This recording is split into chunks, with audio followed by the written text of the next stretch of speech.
ವ್ಯಾಖ್ಯಾಮುದ್ರಾಂ ಕರಸರಸಿಜೈಃ ಪುಸ್ತಕಂ ಶಂಖಚಕ್ರೆ ವಿಪ್ರದ್ಭಿನ್ನಸ್ಫಟಿಕರುಚಿರೆ ಪುಂಡರೀಕೆ ನಿಷನ್ನಃ ಅಮ್ರಾನಶ್ರೀರಮೃತವಿಶತೈರಂಶಭಿಪ್ಲಾವಯನ್ ಮಾಮಾವಿರ್ಭೂಯಾತನಕಮಹಿಮಾಮಾನಸೇವಾಗಧೀಶಃ ನಮಸ್ತೆ ಪ್ರಾಣೇಶ ಪ್ರಣತವಿಭವಾಯ ಮನಿಮಗಾಃ ನಮಸ್ವಾಮಿನ್ ರಾಮಪ್ರಿಯತಮನುಮನ್ ಗುರುಗುಣ ನಮಸ್ತುಭ್ಯಂ ಭೀಮಪ್ರವರತಮಕೃಷ್ಣೇಷ್ಟ ಭಗವನ್ ನಮಃ ಶ್ರೀಮನ್ಮಧ್ವಪ್ರದಿಶ ಸುದರ್ಶನ್ನೋ ಜಯ ಜಯ ಶ್ರೀ ಗುರುಭ್ಯೋ ನಮಃ ನಾರಾಯಣಂ ಸುರಗುರುಂ ಜಗದೇಕನಾಥಂ ಭಕ್ತಪ್ರಿಯಂ ಸಕಲಲೋಕನಮಸ್ಕೃತಂ ಚ ತ್ರೈಗುಣ್ಯವರ್ಜಿತಮಜಂ ಇಮ್ಮಾದ್ಯಮೀಶಂ ವಂದೇ ಭವಗ್ರಂ ಅಮರಾಸುರಸಿದ್ಧವಂದ್ಯಂ ನಾರಾಯಣಂ ನಮಸ್ಕೃತ್ಯ ನರಂಚೈವ ನರೋತ್ತಮಂ ದೇವೀಂ ಸರಸ್ವತೀಂ ವ್ಯಾಸಂ ತತೋ ಜಯಮುದೀರೇ. ವೇದವ್ಯಾಸರ ಮಹಾಭಾರತದ ಚಿಂತಕರಿಗೆ ವಂದನೆಗಳು. ಶಾಂತಿ ಪರ್ವದ 236ನೆಯ ಪ್ರವಚನ.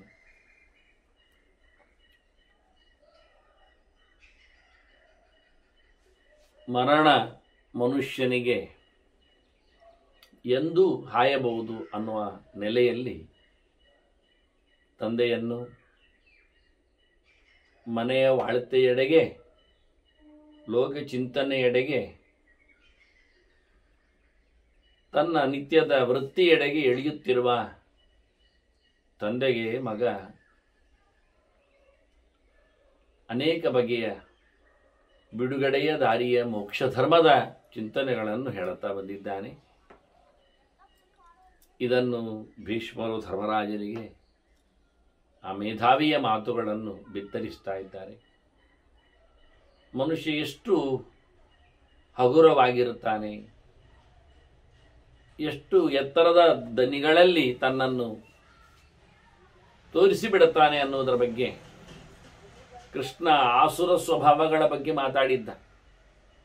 ಅದನ್ನು ಸಂಗ್ರಹಿಸಿಕೊಂಡು, ಆದರೆ ಇಲ್ಲಿ ಸಾಮಾನ್ಯವಾಗಿ ಮನುಷ್ಯನ ಭಾವನೆಗಳು ಹೇಗಿರುತ್ತವೆ ಲೋಕದ ವಿಷಯದಲ್ಲಿ ಅಂದಾಗ ಈ ಮಗ ಹೇಳುತ್ತಾನೆ, ಇದಂ ಕೃತಂ ಇದಂ ಕಾರ್ಯಂ ಇದಂ ಅನ್ಯತ್ ಕೃತ ಕೃತಂ. ಇದು ಮಾಡಿ ಆಯಿತು, ಇದು ಮಾಡ್ತೇನೆ, ಇದು ಇನ್ನೊಂದು ಮಾಡಲಿಕ್ಕೂ ಉಂಟು, ಅರ್ಧ ಮಾಡಿದ್ದು ಉಂಟು ಹೇಳುದು. ಹೀಗೆ ಮನುಷ್ಯ ಕಮಿಟ್ಮೆಂಟ್ಸ್ಗಳಲ್ಲಿ ಆರಂಭಗಳಲ್ಲಿ ವಿಷಯಗಳೊಡನೆ ತಾನು ಲೋಕದಲ್ಲಿ ವ್ಯಾಪಾರ ಮಾಡ್ತಾ ಇರ್ತಾನೆ. ಏವಂ ಈಹಾಕೃತಾಸಕ್ತಂ, ಹೀಗೆ ಏನೇನೋ ಮಾಡುವುದು, ಏನೇನೋ ಚೇಷ್ಟೆಗಳು, ಒಟ್ಟಾರೆ ಅದರಲ್ಲಿ ಆಸಕ್ತನಾಗಿರ್ತಾನೆ. ಅದರ ಎಡೆಯಲ್ಲಿ ಕೃತಾಂತಹ ಕುರುತೇ ವಶೇ, ಯಮ ಅವನನ್ನು ತೆಕ್ಕೆಯಲ್ಲಿ ತಂದಾಕೊಂಡಿರ್ತಾನೆ. ಇದಾಯಿತು ಅಂತ ಒಬ್ಬ ಹಿಡ್ಕೊಳ್ತಾ ಇರ್ತಾನೆ, ಇದು ಮಾಡಲಿಕ್ಕುಂಟು ಅಂತ ಹೇಳಿಕೊಳ್ತಾ ಇರ್ತಾನೆ, ಇದು ಅರ್ಧ ಆಗಿದೆ ಇನ್ನು ಅರ್ಧ ಆಗ್ತದೆ ಅಂತ ಭರವಸೆ ಹೊತ್ತಿರ್ತಾನೆ. ಏನೋ ಬಗೆ ಬಗೆಯ ಚೇಷ್ಟೆಗಳಲ್ಲಿ, ಆದರೆ ಯಾವುದರ ಬಗ್ಗೆಯೂ ಗೊಡವೆ ಇಲ್ಲದ್ದು ಯಮನ ವಿಚಾರ. ಒಟ್ಟಿಷ್ಟು ರಾಶಿ ಹಾಕೊಂಡಿರ್ತಾನೆ ಕೆಲಸಗಳನ್ನು, ಒಂದಿಷ್ಟು ಫೈಲುಗಳು ಇರ್ತವೆ, ಒಂದಿಷ್ಟು ವ್ಯವಸ್ಥೆಗಳಿಗೋಸ್ಕರ ಮಾತುಕತೆಗಳಿಗೋಸ್ಕರ ಒಂದಿಷ್ಟು ಫೋನ್ ನಂಬರ್ಸ್ಗಳು ಇರ್ತವೆ.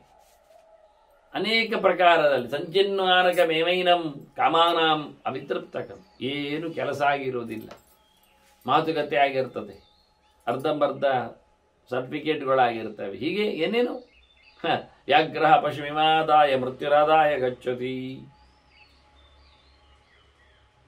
ಅರೇ ಮನುಷ್ಯ ಅಂದ್ರೆ ಒಂದು ಪಶು ಮಾತ್ರವೇ, ಹುಲಿಯಂತೆ ಹೆಬ್ಬುಲಿಯಂತೆ ಬೊಬ್ಬಿಡುತ್ತ ನಮ್ಮ ಮೇಲೆ ಆಕ್ರಮಣ ಮಾಡುತ್ತಾನೆ. ಮೃತ್ಯುದೇವ ತಗೊಂಡೋಗಿ ಬಿಡುತ್ತಾನೆ. ಇವೆಲ್ಲ ತಲೆಯೆಲ್ಲ ಫೈಲ್ನೊಳಗೆ ಹಾಕ್ಕೊಂಡು ಒಂದಿಷ್ಟು ಲೆಕ್ಕಾಚಾರ ಮಾಡಿಕೊಂಡು ಹೇಳುವವರಿಗೆಲ್ಲ ಇಷ್ಟೆಲ್ಲ ಫೋನ್ ಮಾಡಿಕೊಂಡೆಲ್ಲ ಇರ್ತಾನೆ. ಆದರೆ ಕೆಲಸ ಏನಾಗಿರುವುದಿಲ್ಲ ಅಂತಾನೆ. ನಡುವೆಯೇ ಯಮ ತನ್ನ ಆಟವನ್ನು ತೋರಿಸಿರುತ್ತಾನೆ.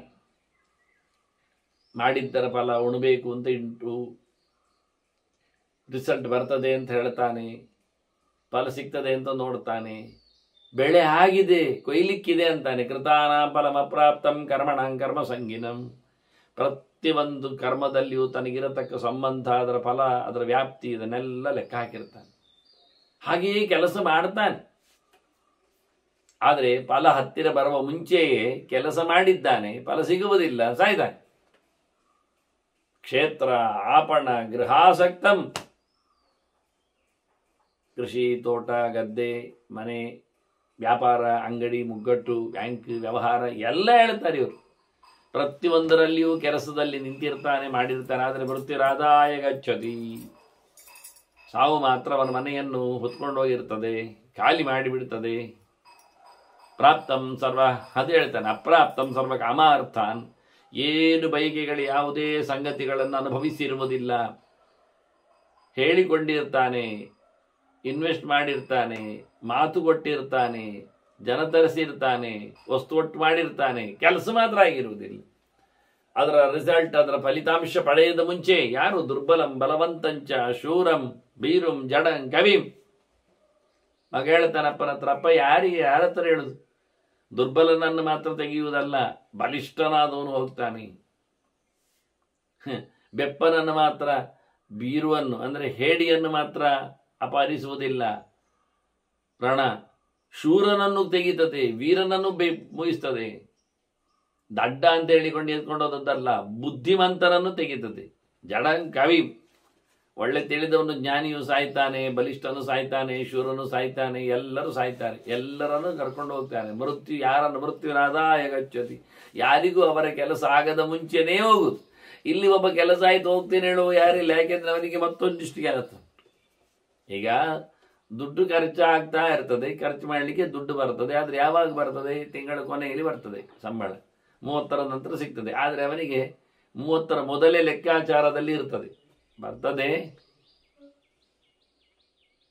ಇದಕ್ಕೆಲ್ಲ ಖರ್ಚಿದೆ ಎನ್ನುವ ನೆಲೆಯಲ್ಲಿ, ಮತ್ತೊಂದಕ್ಕೆ ಇನ್ನೊಂದಕ್ಕೆ ಬೇಕಾದ್ದಕ್ಕೆ ಎನ್ನುವ ನೆಲೆಯಲ್ಲಿ ಮೊದಲೇ ಸಂಬಂಧಪಟ್ಟಿರುತ್ತಾನೆ. ಆದರೆ ಅದು ಕೆಲಸ ಆಗಿರುವುದಿಲ್ಲ. ಹೀಗೆ ಪ್ರತಿಯೊಂದರ ಸಂಬಂಧದೊಟ್ಟಿಗೆ ಸೇರಿಕೊಂಡವ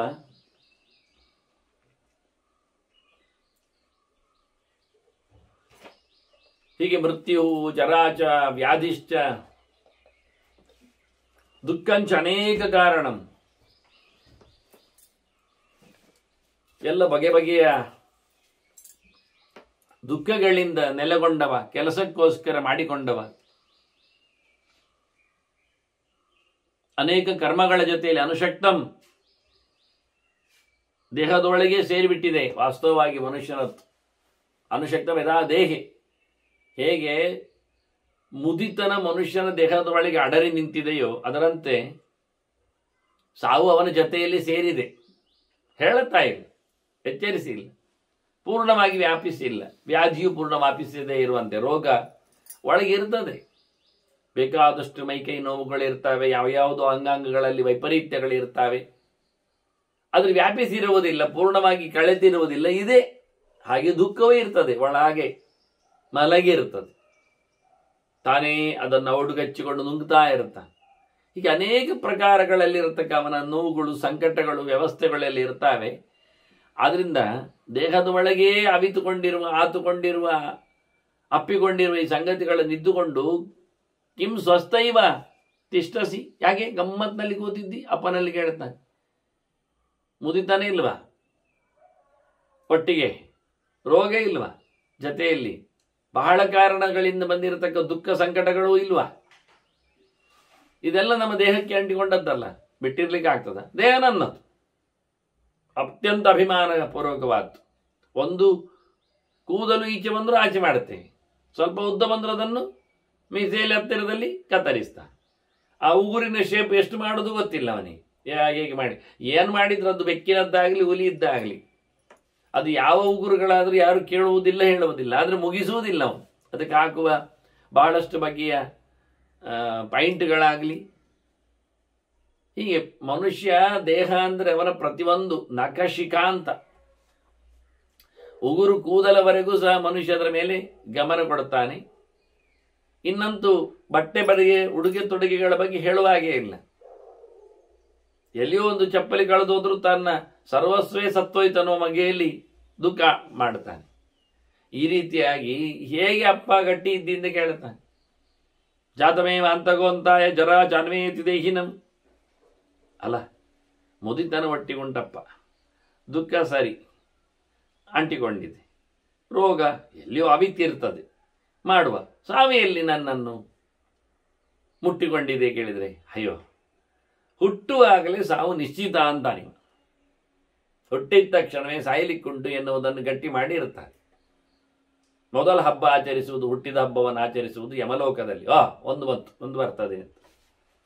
ಈ ಲೋಕದಲ್ಲಿ ಯಾವುದಾದ್ರು ಹುಟ್ಟಿದ ತಕ್ಷಣ ಯಮಲೋಕದಲ್ಲಿ ರಿಜಿಸ್ಟರ್ ಆಗಿಬಿಡ್ತದೆ. ಒಂದು ಗ್ಯಾರಂಟಿ ಬರ್ತದೆ, ಖಂಡಿತ ಬರ್ತದೆ. ಒಂದು ಜಾಗ ಕೊಡಲೇಬೇಕು ಅದಕ್ಕೆ. ಅದು ಏನು ಮಾಡಿಕೊಂಡು ಬರ್ತದೋ, ಎಷ್ಟಾಗಿ ಬರ್ತದೋ ಅನ್ನೋವನಿಗೆ ಅನುಕೂಲಕರವಾಗಿ ಒಂದು ಜಾಗವನ್ನು ಕೊಡಬೇಕು. ಯಾವ ದಾರಿಯಲ್ಲಿ, ಯಾವ ಬಾಗಿಲಲ್ಲಿ, ಯಾವ ನೆಲೆಯಲ್ಲಿ ಅತ್ಯಂತ ಉತ್ತಮನಾದ, ಬಹಳಷ್ಟು ದೊಡ್ಡ ಸಂಭ್ರಮ ಮಾಡಿಕೊಂಡವ ಲೋಕಕ್ಕೆ, ಅಂಥವರನ್ನು ಬರುವಾಗ ಯಾವ ಎದ್ದು ನಿಲ್ಲಿಕ್ಕುಂಟು. ಇವ ನನ್ನ ಅಪ್ಪನ ಲೋಕಕ್ಕೆ ತೆರಳಿ ಮೇಳಕ್ಕೆ ಹೋಗ್ತಾನೆ ಅಂದರೆ ಸೂರ್ಯಮಂಡಲವನ್ನು ಭೇದನೆ ಮಾಡಿಕೊಂಡು ಹೋಗ್ತಾನೆ ಅಂತ ಯಮ ಸಂಭ್ರಮಿಸ್ಲಿಕ್ಕುಂಟು. ಹಾಗಾಗಿ ಬರ್ಲಿಕ್ಕುಂಟೆ. ಜಾತಮೇವ ಅಂತಗಃ ಅಂತಾಯ. ಹುಟ್ಟುವಾಗಲೇ ಯಮನು ಬಂದಿದ್ದಾನಯ್ಯ ಮನೆಗೆ. ಜರಾಚ ಅನ್ವೇತಿ ದೇಹಿನಂ. ಹುಟ್ಟುವಾಗಲೇ ಮುದಿತನವು ಸೇರಿಕೊಂಡೇ ಬರ್ತದೆ. ಜರ ಎನ್ನುವುದು ಮನುಷ್ಯನಿಗೆ ಸುಮಾರು, ಅದು ಗಂಡಿರಲಿ ಹೆಣ್ಣಿರಲಿ, ಸುಮಾರು ಸ್ತ್ರೀ ಶಕ್ತಿಗಳವನನ್ನು ಆವರಿಸಿಕೊಂಡಿರ್ತವೆ. ಜರ ಎನ್ನುವುದೊಂದು, ಮುದಿತನ ಎನ್ನುವುದೊಂದು ಹೆಣ್ಣು ಶಕ್ತಿ ನೋಡಿ. ಜರ, ಅವಳು ಜರಾಸಂಧ, ಅವನ ತಾಯಿ ಇದ್ಲಲ್ಲ, ಹಾಗೆ ಜರ. ಹಾಗೆ ಕೀರ್ತಿ, ಅದು ಒಟ್ಟಿಗಿರುವಂಥದ್ದು, ಅದು ಅಪ್ಪಿಕೊಂಡಿರುವಂಥದ್ದು. ಅದು ವಿರೋಧಾಂಶಗಳು ಇದ್ದಿರ್ಬೋದು, ಅದು ವಿಷಯ ಬೇರೆ. ಹಾಗೆ ಆಸೆ, ಬೇಕುಗಳು, ಬೇಕಾದಷ್ಟು ಯೋಚನೆಗಳು, ಚಿಂತಾ, ತಲೆ ಹಾಳಾಗುವಷ್ಟು, ಬುದ್ಧಿ ಅತ್ಯಂತ ಅದ್ಭುತವಾದದ್ದು, ನಡೆಸಿಕೊಡುವಂಥದ್ದು ಅವನ ಜೊತೆಯಲ್ಲಿದ್ದುಕೊಂಡು. ಅದೇ ಮತಿ ಅಂತ, ದಿಶಣ ಅಂತ ಎಲ್ಲ ಹೆಸರಲ್ಲಿ ಹೇಳಲ್ಪಡುವಂಥದ್ದು. ಪ್ರಜ್ಞಾ ಬಹಳ ದೂರಿಯಾಗಿರುತ್ತಾಗ ದೇವರೆಚ್ಚರ ಆದರೆ. ಇವೆಲ್ಲ ನೋಡಿ ಮನುಷ್ಯನ ಜೊತೆಯಲ್ಲಿ. ಆದ್ದರಿಂದ ಅವರು ಹೇಳಿದ್ದು ಬುದ್ಧಿಂತು ಪ್ರಮದಾಂ ವಿದ್ಧಿ ಅಂತ. ನಿನಗೆ ಮದುವೆ ಆಯಿತೋ ಇಲ್ವೋ, ನಿನ್ನ ಹತ್ಯೆಯಲ್ಲಿ ಹೆಣ್ಣಿದ್ದಾಳು ಇಲ್ವಲ್ಲ, ನಿನ್ನ ಬುದ್ಧಿಯೇ ನಿನ್ನ ಹೆಣ್ಣು, ನಿನ್ನ ಕೀರ್ತಿಯು ನಿನ್ನ ಹೆಣ್ಣೆ. ಜೊತೆಯಲ್ಲಿ ಅವರನ್ನು ಸಂಭ್ರಮಿಸಿಕೊಂಡು ಹೋಗಲಿಕ್ಕುಂಟು. ಪ್ರಜ್ಞೆಯು ಅದೇಯ, ಜರೆಯೂ ಹಾಗೆಯ. ಆದ್ದರಿಂದ ಹುಟ್ಟಿದಾಗಲೇ ದೇಹದ ಮೇಲೆ ಬರೆ ಎಳೆದು ಕಳಿಸಿದ್ದಾನೆ, ಅದೇ ಜರ್ರೆ, ಅದೇ ಮುದಿತ ಬಂದಾಗಿದೆ. ಅನುಶಕ್ತ ದ್ವಯೇ ನೈತೆ ಭಾವ ಸ್ಥಾವರ ಜಂಗಮ. ಇಡೀ ಜಗತ್ತಿನ ನಿಂತ ನಲಿವ ಅಂದರೆ ಸ್ಥಾವರ ಜಂಗಮ, ಹೋಗುವ ಇರುವ, ಚರ ಅಚರ, ಇಡೀ ಪ್ರಪಂಚದ ಮೇಲೆ ಇದು ಎರಡರ ಕಾರಬಾರುಂಟು ಜೀವಗಳದ್ದು. ನಾವೆಲ್ಲ ನಡೆದಾಡುವ ಜೀವಗಳು, ನಡೆದಾಡದ ಜೀವಗಳೆಲ್ಲ ಮರಮಟ್ಟುಗಳು ಇದ್ದಲ್ಲೇ ಇರ್ತವೆ. ಹೀಗಾಗಿ ಈ ಇಡೀ ಕ್ರಿಮಿಕೀಟಗಳು ಎಲ್ಲ, ಅಂಡಜ ಉದ್ವಿಜ ಎಲ್ಲ ಬಂತು. ಎಲ್ಲವಲ್ಲಿಯೂ ಸಹ ಆವರಿಸಿಕೊಂಡಿರುವಂಥದ್ದು ಎರಡೇ, ಒಂದು ಸಾವು ಮತ್ತು ಒಂದು ಜರೆ, ಮುದಿತ. ಆ ರೋಗ, ಮುದಿತನಕ್ಕೋಸ್ಕರ ಕೆಲವು ರೋಗಗಳು, ಅದರಲ್ಲಿ ಆಗತಕ್ಕಂಥ ಕೆಲವು ನೋವುಗಳು, ಅಷ್ಟೇ ಮುಗಿತು. ನಮ್ಮ ಮನುಷ್ಯ ಹೇಗೆ ಅಂದರೆ, ಇವತ್ತಿನ ನಮ್ಮ ಮೊಬೈಲಿಗೆ ನಾವು ಬ್ಯಾಟ್ರಿ ಹಾಕಿದ್ದ ಹಾಗೆ, ಅದ ನಂತರ ಚಾಲುವಾಯಿತು. ಹಾಗೆ ಈ ದೇಹದೊಳಗೆ ಜೀವನ ಸಂಚಾರ ಆದ ತಕ್ಷಣ, ಚಾಲುವಾದ ನಂತರ ಮತ್ತೆ ಅದಕ್ಕೆ ಸವಕಳಿ ಬಂತು ಅಂತ ಅರ್ಥ, ಒಂದು ಯೂಸ್ಡ್ ಅಂತ ಅರ್ಥ. ಒಂದರೆ ಕ್ಷಣ ಈ ದೇಹದೊಳಗಿನ ಜೀವನ ಸಂಚಾರ ಆದ ತಕ್ಷಣ ಅದು ಜರ್ಜರಿತ ಆಗಲಿಕ್ಕೆ ಶುರುವಾಗಿ ಆಯಿತು. ಸಪ್ಲೈ ಆಯಿತು, ನೆತ್ತರ ಸಪ್ಲೈ ಆಯಿತು, ಮಾತಿನ ಸಂಚಾರ ಆಯಿತು, ಕ್ರಿಯೆಯ ವ್ಯಾಪೃತಿ ಬಂತು, ಮುಗಿದೋಯ್ತು. ಅದು ತನ್ನಷ್ಟಕ್ಕೆ ಬಾಡಲಿಕ್ಕೆ ಶುರುವಾಗತ್ತೆ, ವಾಲ್ಲಿಕ್ಕೆ ಶುರುವಾಗತ್ತೆ, ತನ್ನ ಬಲವನ್ನು ಕಳ್ಕೊಳ್ಳಿಕ್ಕೆ ಶುರುವಾಗುತ್ತೆ. ನೀನು ಹೇಳ್ತಾನೆ ಏನು ಮಾಡುವ? ಮೃತ್ಯೋರ್ವ ಮುಖಮೇತದ್ವೈ ಯಾ ಗ್ರಾಮೇ ವಸತೋರತಿ. ಯಾರು ಊರಿನಲ್ಲಿ ಇರ್ತಾನೆ ಅವನು ಸಾವಿನ ಹತ್ತಿರ ಇರ್ತಾನೆ ಅಂತ ಅರ್ಥ. ಅವನು ಹೇಳೋ ರೀತಿ ಮೃತ್ಯೋರ್ವೈ ಮುಖಮೇತದ್ವೈ, ಸಾವಿನ ಮೋರೆ ಇದು, ಸಾವಿನ ದವಡೆ ಇದು.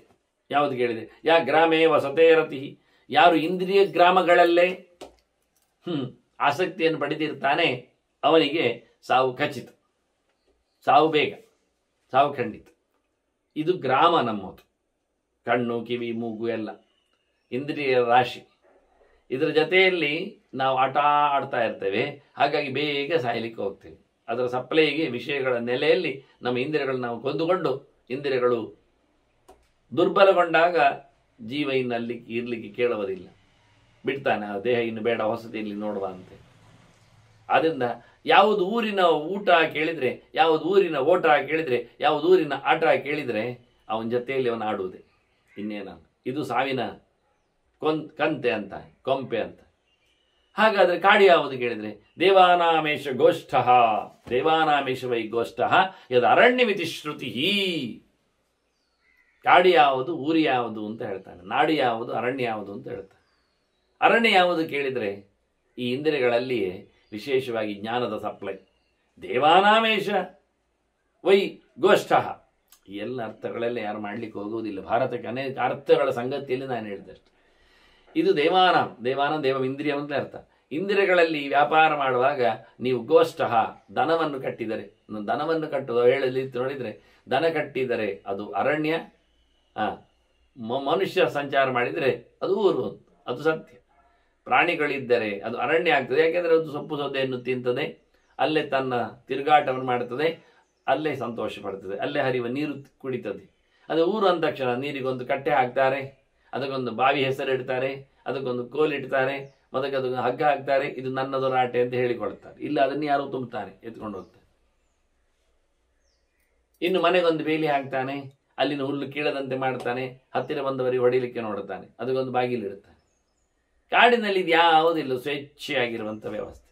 ಆದ್ದರಿಂದ ಈ ನಮೂನೆ ಯಾವುದು ದೇಹದಲ್ಲಿ ಈಗ ವಿಷಯಗಳ ಸಂಪರ್ಕದೊಡೆಗಾಗಿ ಹಾಗೆ ಹೀಗೆ ಎಂದು ನುಂಗಿಕೊಂಡು ಸಾಯ್ತಾ ಇರ್ತವೆಯೋ ಅದು ಊರು. ಎಲ್ಲಿ ಮುಕ್ತವಾಗಿ ಚಿಂತನೆಯಲ್ಲಿ ಕೂತಿರ್ತದೋ ಇದು ಜ್ಞಾನ ಪ್ರಪಂಚ. ಗೋಷ್ಠ ಅಂದ್ರೆ ಗೋ ಅಂದರೆ ಜ್ಞಾನ, ವೇದ. ಎಲ್ಲಿ ವೇದ ನಿಲ್ತದೆ, ಜ್ಞಾನ ನಿಲ್ತದೆ, ಭಗವದ್ ಎಚ್ಚರ ಇರ್ತದೆ, ಇಂದ್ರಿಯಗಳಿಗೆ ಅದು ಸಪ್ಲೈ ಆಗಿರ್ತದೆ. ಆದರೆ ನಾವು ಕೊಡುವ ಇಂದ್ರಿಯಗಳಿಗೆ ಹೇಳುವುದು ಜ್ಞಾನೇಂದ್ರಿಯ ಅಂತ. ಆದರೆ ಆಗುವುದು ಲೋಕದ ಜ್ಞಾನ ಮಾತ್ರ, ದೇವರ ಎಚ್ಚರ ಇಲ್ಲ. ಭಗವದ್ ಎಚ್ಚರಕ್ಕೆ ಜ್ಞಾನ ಅಂದರೆ ದೇವರು ಬೇಕಲ್ಲ, ಅದಿಲ್ಲ ಜ್ಞಾನ ಆಗೋದೆಂತ. ಹೀಗಾಗಿ ನಮ್ಮ ಇಂದ್ರಿಯಗಳೆವು ನಿಜವಾಗಿ ಕರ್ಮೇಂದ್ರಿಯಗಳಿಗೆ ಹೆಚ್ಚು ಸಪ್ಲೈ ಲೋಕದಲ್ಲಿ, ಜ್ಞಾನೇಂದ್ರಿಯಗಳ ಹೆಚ್ಚು ಸಪ್ಲೈ ಅರಣ್ಯದಲ್ಲಿ. ಅಂದು ಹೊಡ್ತಾನೆ ಅವನು, ಹೀಗಿದೆ ನೋಡು ಅಂತ ತಿಳಿಸ್ತಾನೆ.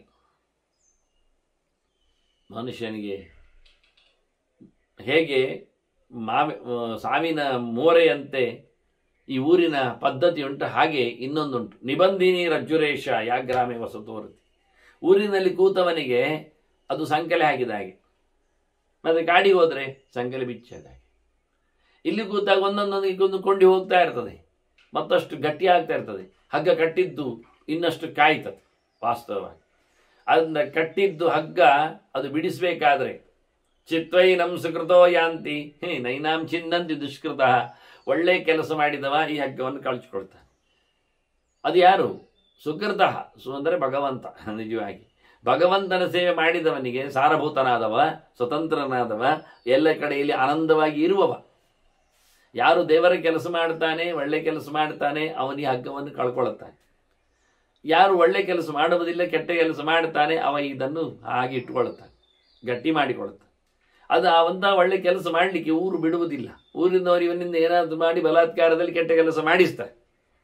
ಕಾಡಿಗೆ ಹೋದಾಗ ಒಳ್ಳೆ ಕೆಲಸ ಆಗ್ತದೆ. ಮೊದಲ ಕೆಲಸವೇ ಒಳ್ಳೆಯದು ಯಾವುದಾದ್ರು ಕಾಡಿಗೆ ಹೋಗುದು.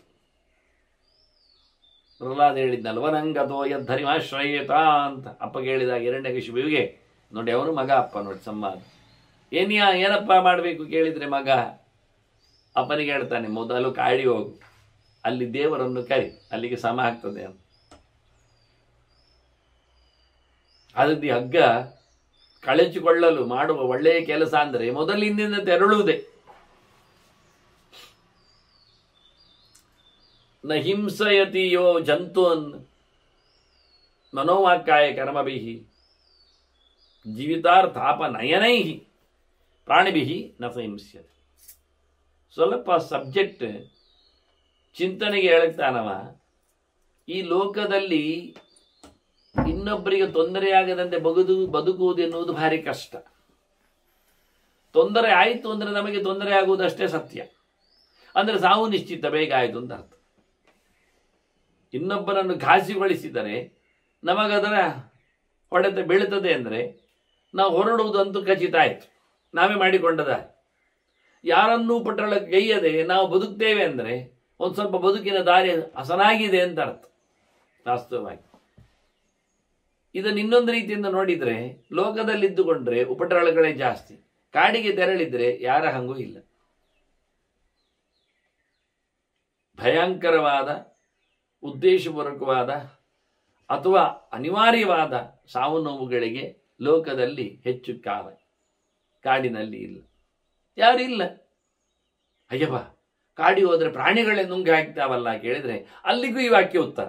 ಅವನು ಹೇಳ್ತಾನೆ, ಹಿಂಸೇತಿಯೋ ಜಂತೂನು ಮನೋವಾಕ್ಕಾಯಕರಮವಿ. ಅಲ್ಲಿರತಕ್ಕ ಕಾಡು ಪ್ರಾಣಿಗಳಿಗೆ, ಕ್ರಿಮಿಕೀಟಗಳಿಗೆ, ಮರಮಟ್ಟುಗಳಿಗೆ ಇವನು ಮನಸಾರೆ ಆಗಲಿ, ಮಾಧ್ಯ ನೆಲೆಯಲ್ಲಿ ಆಗಲಿ, ಶಾರೀರಿಕವಾಗಲಿ ತೊಂದರೆ ಕೊಡಲಿಲ್ಲ, ಅವರು ಇವನು ತೊಂದರೆ ಕೊಡೋದಿಲ್ಲ. ಕಾಡಿ ಹೋಗಂದ ತಕ್ಷಣ ಕಾಡಿನಲ್ಲಿ ಕೊಲೆ ಆಗ್ತದೆ ಅಂತ ಹೇಳಿಬೇಡಿ. ಕಾಡಿನಲ್ಲಿ ಇವನನ್ನು ಆರಾಮವಾಗಿರ್ಲಿಕ್ಕೆ ಕಾಡಿನವರು ಬಿಡುತ್ತಾರೆ ಅನ್ನುವ ಒಂದು ಪ್ಲಸ್ ಪಾಯಿಂಟ್, ಪಾಸಿಟಿವ್ ಥಿಂಕಿಂಗ್, ಧನಾತ್ಮಕ ಚಿಂತನೆ, ಲಾಭದಾಯಕವಾಗಿ ಹೇಳ್ತಾ ಇದ್ದ ನಾವು ಮಾತ್ರ ಅಲ್ಲಿ ಶಾರೀರಿಕವಾಗಿ ಬಟ್ಟಲು ಕೊಡುವುದಿಲ್ಲ ಅಂತ ಅಷ್ಟೇ ಅಲ್ಲ, ಇದೊಂದು ಸತ್ತೋದ್ರೆ ಒಳ್ಳೆಯದು ಅಂತೇಳಿ ಮನಸ್ಸಿನಲ್ಲಿ ಯೋಚನೆ ಮಾಡಬಾರ್ದು. ಎದುರು ಹುಲಿಯೇ ಬಂತು, ಅದು ಸತ್ತೇ ಹೋಗಲಿ, ಯೋಚನೆ ಮಾಡಲಿಕ್ಕಿಲ್ಲ ಬಾಯಲ್ಲಿ ಅಥವಾ ಮನಸ್ಸಿನಲ್ಲಿ. ಕೋಲೆ ಹಿಡಿಲಿಲ್ಲ, ಸರಿ, ನಾನು ಕೋಲೆಯನ್ನು ಹಿಡಿಲಿಲ್ಲ, ಅದು ನನ್ನ ಮೇಲೆ ಹಾರಿದೆ. ಅದು ಯಾಕೆ ಹಾರಿದೆ? ಅದು ಸಾಯ್ಲಿಕ್ಕಿಲ್ಲವ ಅಂತ ನೀನು ಯೋಚನೆ ಮಾಡ್ತಾ ಇದ್ದೆ. ದೇವರ ಸೃಷ್ಟಿಯಲ್ಲಿ ಯಾರು ಸಾಯುವುದು ಗೊತ್ತಿಲ್ಲ. ಆದ್ರಿಂದ ಸಹಜವಾಗಿ ಅಂತ ಪಾಠದಲ್ಲಿ ನಾವು ಬದುಕಬೇಕು. ಆಗ್ತದಾ? ಆಗ್ಬೇಕು. ಯಾವ ರೀತಿಯಲ್ಲಿಯೂ ಸಹ ನಾವು ಇನ್ನೊಂದಕ್ಕೆ ಜೀವಿತಾರ್ಥಾಪನಯನೈ, ಅವುಗಳ ಜೀವನವನ್ನು ಕದಿಯುವುದಾಗಲಿ, ಅವುಗಳ ಬದುಕಿಗೆ ಬೇಕಾದ ಸೊತ್ತನ್ನು ಅಪಹರಿಸುವುದಾಗಲಿ, ಅಥವಾ ಅದಕ್ಕೇನಾದರೂ ಅವುಗಳನ್ನು ಓಡಿಸುವ ನೆಲೆಯಲ್ಲಿ ಆದರೆ ಇದು ಯಾವುದು ಮಾಡಲಿಕ್ಕಿಲ್ಲ.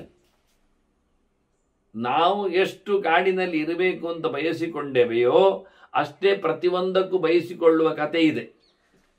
ಒಂದು ಮರಮಟ್ಟವಾಗಲಿ, ಗಿಡ ಜಂತುಗಳಾಗಲಿ, ಕ್ರಿಮಿಕೀಟಗಳಾಗಲಿ, ಅವುಗಳಿಗೂ ಇರಬೇಕು ಅಂತ ಉಂಟೋ ಇಲ್ವೋ? ಹಾಗಿರುವಾಗ ನಾವು ಅವುಗಳನ್ನು ಕಸಿಯುವುದೆಲ್ಲಿಗೆ? ಪ್ರಾಣ. ಅದರಿಂದ ಅವುಗಳ ಪ್ರಾಣ ಕಸಿಬಾರದು, ಅವುಗಳು ಇಲ್ಲ ಮಾಡ್ಲಿಕ್ಕೆ ಹೋಗಬಾರ್ದು, ಅವುಗಳಿಗೆ ತಿನ್ಲಿಕ್ಕಿಲ್ಲ ಅಂತ ತೆಗಿಬಾರ್ದು. ಹಕ್ಕಿಗಳಿಗಿರುವಂತಹ ಹಣ್ಣುಗಳಲ್ಲಿ ನಾಳೆ ನೋಡಿ ಬರುವುದು, ನಾವು ಇದು ತೆಗಿಲಿಕ್ಕೆ ಉಂಟು ಅಂತ ಯೋಚನೆ ಮಾಡೋದು, ಮರುದಿನ ತೆಗೆದು ಬಿಟ್ರೆ 12 ಹಕ್ಕಿಗಳು ರಾತ್ರಿ ಲೆಕ್ಕ ಹಾಕಿರ್ತವೆ ಇದು ನಮಗೆ ಬೇಕು ಅಂತ. ಬೆಳಿಗ್ಗೆ ಬಂದಾಗ ನಾವು ತಿಂದು ಬಿಟ್ರೆ ಅವುಗಳ ಮರುದಿನ ಬಂದಾಗ ಅವಳು ರಾತ್ರಿಗಳು 10-16 ಜನ ನೋಡ್ತಾರೆ, ಎಲ್ಲಿ ಹೋಯಿತು, ಏನಾಯಿತು?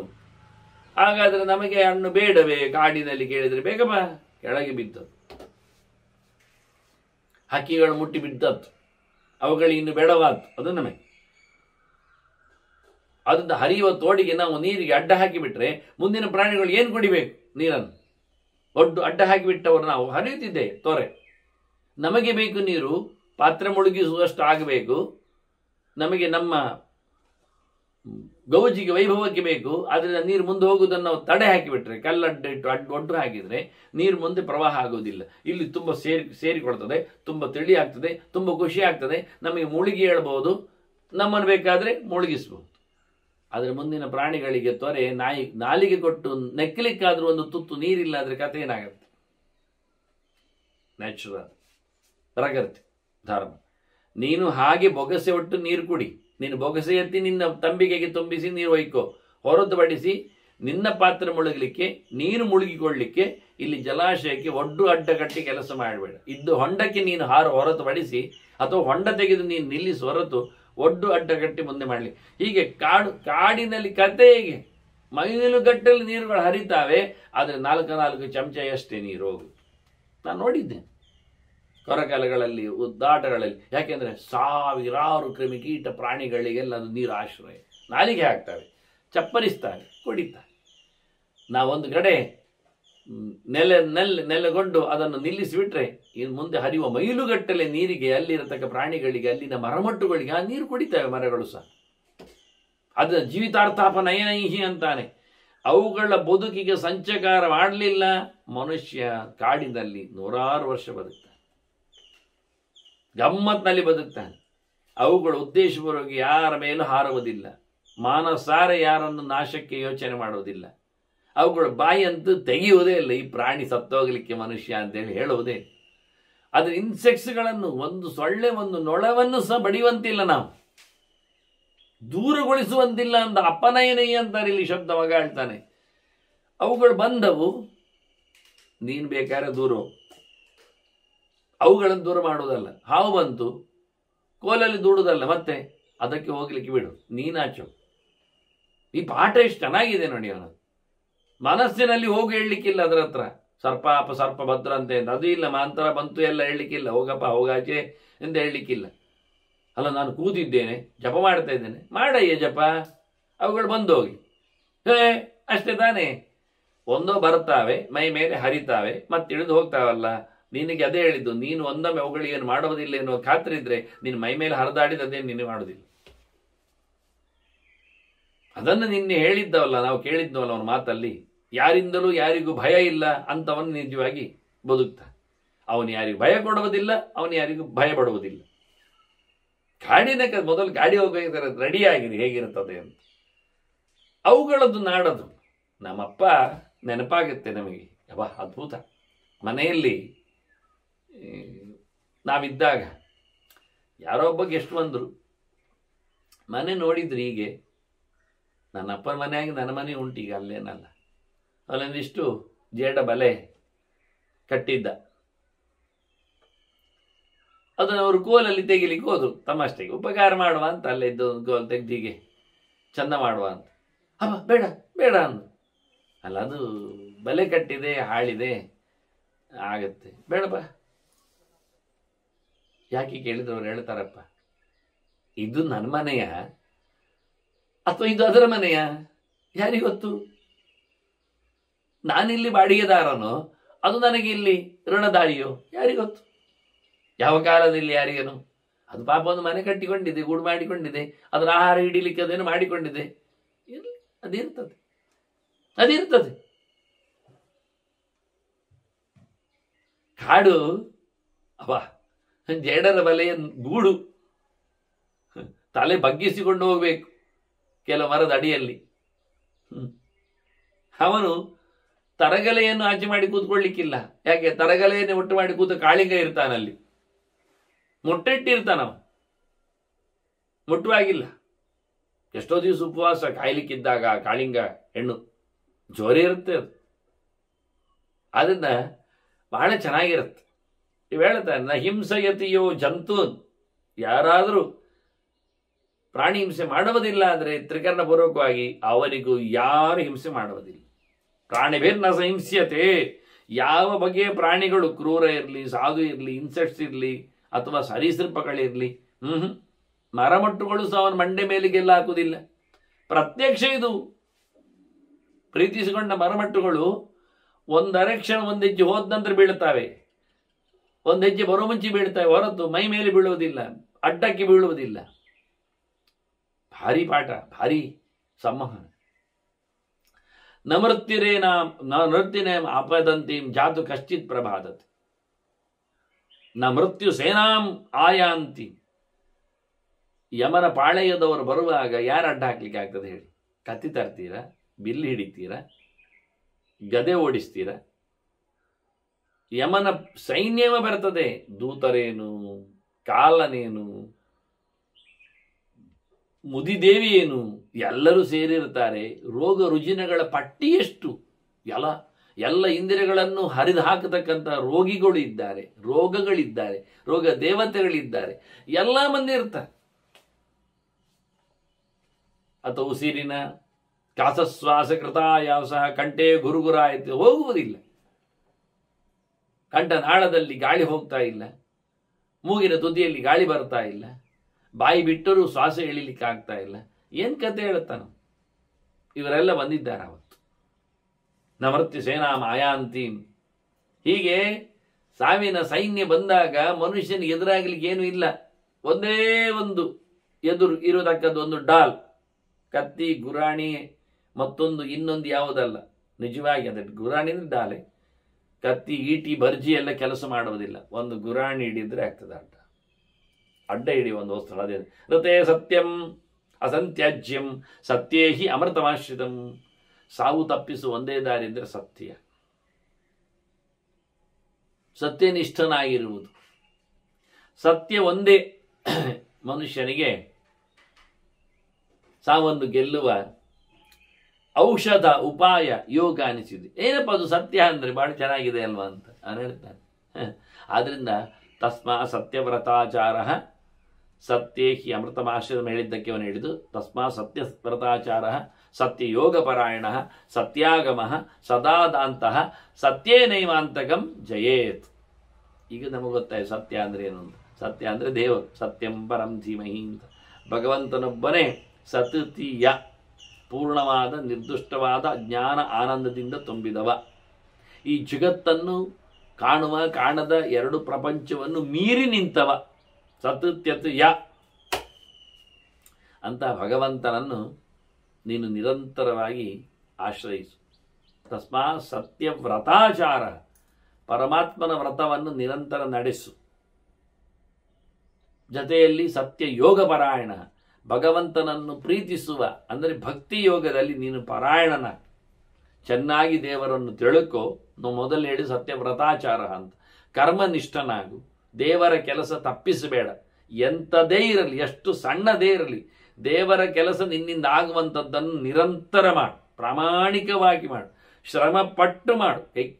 ಕೈಕಾಲುಗಳು ಒದ್ದಾಡ್ತಾವೆ ಎನ್ನುವುದು ಸತ್ಯ ಮನುಷ್ಯನದು, ಆದರೂ ಮಾಡು. ಉಪವಾಸ ಮಾಡು, ಬಾಯಲ್ಲಿ ಪಾರಾಯಣ ಮಾಡು, ಕೈಯಲ್ಲಿ ದೇವರ ಸೇವೆ ನಡೆಸು ಅಂತ. ಮನಸ್ಸಿನಲ್ಲಿ ಭಗವಂತನ ಸ್ಮರಣೆ ಮಾಡಿಕೊ. ಸತ್ಯ ವ್ರತಾಚಾರ, ಅದಕ್ಕೆ ಬೇಕಾದಂದು ಸತ್ಯ ಯೋಗ ಪರಾಯಣ, ಒಳ್ಳೆ ಭಕ್ತಿ, ಚೆನ್ನಾಗಿ ದೇವರನ್ನು ತಿಳ್ಕೊಂಡು ಪ್ರೀತಿಸು. ಅಸಡ್ಡೆಯಿಂದ ಮಾಡಬೇಡ, ಇಷ್ಟಪಟ್ಟು ಮಾಡು. ಅದೊಂದು ಯೋಗವೇ. ಅದರಲ್ಲಿ ನೀನು ಉತ್ತಮ ಎತ್ತರದಲ್ಲಿ ಗಟ್ಟಿಗನಾಗಿರಬೇಕು. ಇದು ಎರಡನೇ ಮುಖ. ಕರ್ಮಯೋಗ ಆಯಿತು, ಭಕ್ತಿ ಯೋಗ ಆಯಿತು. ಅದಕ್ಕೋಸ್ಕರ ಸತ್ಯಾಗಮ, ದೇವರನ್ನು ಚೆನ್ನಾಗಿ ತಿಳ್ಕು, ಸಂಪಾದನೆ ಮಾಡು. ಪ್ರೀತಿಸಬೇಕಾದ್ರೆ ಗೊತ್ತಾಗಬೇಕು, ಪ್ರೀತಿಸಿದ್ದರಿಂದ ಕೆಲಸ ಆಗ್ತದೆ. ಕೆಲಸ ಮಾಡಬೇಕಾದ್ರೆ ಪ್ರೀತಿ ಬೇಕು. ಕೆಲಸ ಮಾಡು, ಪ್ರೀತಿಸು, ತಿಳಿ. ಸತ್ಯಾಗಮ ಸದಾ ದಾಂತಹ. ಇದಕ್ಕೆಲ್ಲ ಒಳ್ಳೆ ಸ್ಪಿರಿಟ್ ಬೇಕು. ಏನು ಸ್ಪಿರಿಟ್? ನಿಗ್ರಹ ಬೇಕು.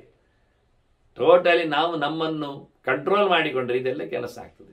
ನಾವು ಬೇಕಾಬಿಟ್ಟಿಯಾಗಿ ಬಿಸುಟುಕೊಂಡ್ರೆ ನಾವು ಯಾವತ್ತೂ ಸಹ ಒಳ್ಳೆಯವರಾಗುವುದು.